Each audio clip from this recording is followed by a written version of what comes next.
Hello and welcome to an episode of Historically Marked. I am in Morgantown, West Virginia, and I'm standing next to a statue of one of Hollywood's legendary, let me just say he's underrated comedians.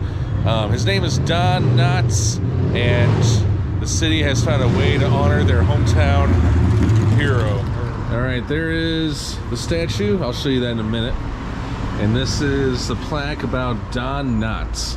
He lived from July 21st, 1924, February 24th, 2006. He was a native of Morgantown, began his career performing as a ventriloquist here at the historic Metropolitan Theater.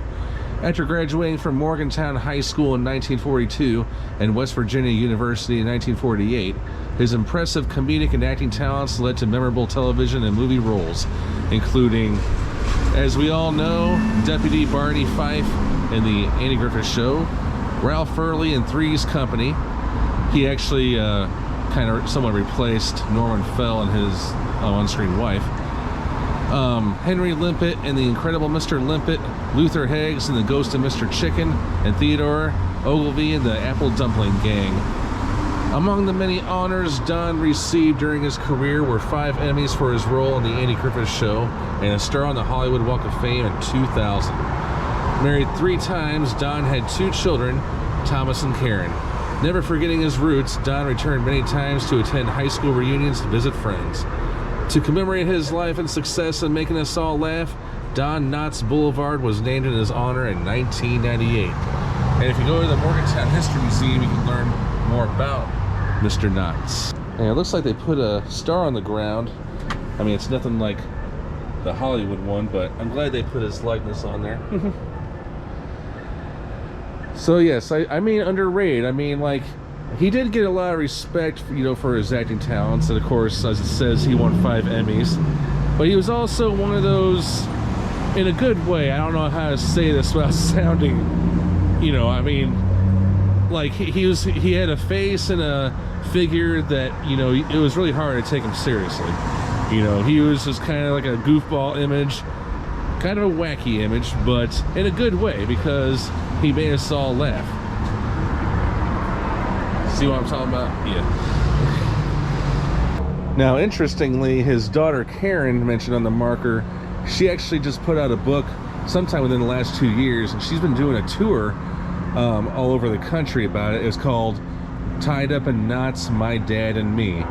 And she's been to many different places all over the country promoting it and answering questions and signing autographs, but I hear it's a really good book. So if you want to learn more about the personal side, like the father-daughter relationship, there you go. Now, he is not buried here in West Virginia. He is actually buried in Westwood Village Memorial Park Cemetery in Los Angeles. Who knows, maybe I'll get around to visiting there sometime. But Mr. Knotts, some more information on him, in addition to what's on the marker. He was the youngest of 4 children. He did indeed serve in the United States Army in World War II. Now, there is an internet rumor that he was a feared drill sergeant during World War II, and that was not true. He also had kind of a mean image, if you like, the guy you don't want to piss off, even if you know what I mean. But while enlisted, he chose to become a ventriloquist, a comedian, as part of a GI variety show, Stars and Gripes. And when he got his first major break, it was on television on the soap opera Search for Tomorrow. He appeared on that show from 1953 to 1955. And then he went on Steve Allen's variety show. And then 1958, he made his film debut in the adapted version of No Time for Sergeants. And on kind of a sad, troubling note, Don Knotts did have a troubled childhood. His father had schizophrenia and he was suffering from alcoholism. He would sometimes terrorize his son with a knife, causing him to turn inward at an early age. But his father did die of pneumonia when Knotts was 13. But him and his brothers were raised by their mother, who ran a boarding house here in Morgantown. So the statue was erected here in 2016, about 10 years after Knotts' death. But this was in July of 23rd, and it was done by artist Jamie Lester. And it was unveiled right here, and the rest is history. Yeah. And here is a wide shot of the Metropolitan Theater. Well, it's now called the New Metropolitan Theater.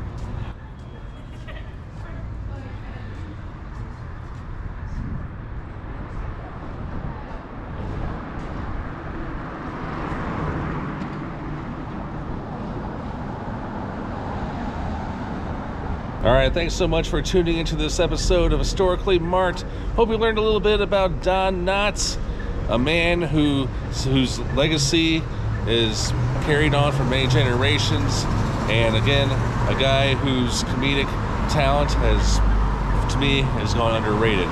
But again, you can always watch episodes of Andy Griffith Show or Three's Company, and you'll see what the man was like. All right. I am Jason in downtown Morgantown, West Virginia, signing off.